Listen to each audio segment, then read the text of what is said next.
দেখুন, আজকে মূলত আমাদের CI2 এবং বস্তি সহ ছাত্র যুব মহিলা গণসংগঠনগুলি মিলে আমাদের এই যে রানীচকের রেল ক্রসিং, যেখানে রাস্তাটার বেহাল অবস্থা, ওখানে সাধারণ মানুষ যাতায়াতের ক্ষেত্রে সমস্যা হচ্ছে।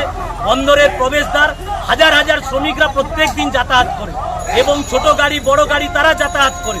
এখানে দেখা যাচ্ছে কি যে বেহাল রাস্তা অবস্থা, যে কোনো সময় যে কোনো বিপদ ঘটতে পারে, কিন্তু আমরা দেখছি প্রশাসনের কোনো টনক নড়ছে না।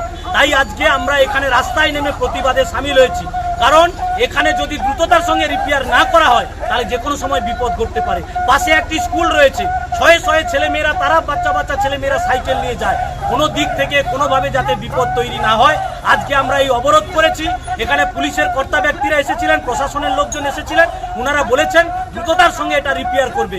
আমরা বলছি দ্রুততার সঙ্গে রিপেয়ার করতে হবে এবং রেল ক্রসিংয়ের কাছে যেভাবে বড় বড় পাথরের চাই, ঢালাইয়ের চাই ফেলে রেখেছে, গাড়ি যাতায়াত করতে পারছে না, সেটাকে ক্লিয়ার করতে হবে। যদি এই ব্যবস্থা ওনারা না করেন তাহলে আগামী দিনে বৃহত্তর লড়াই হবে এবং আরও মানুষকে নিয়ে আমরা রাস্তায়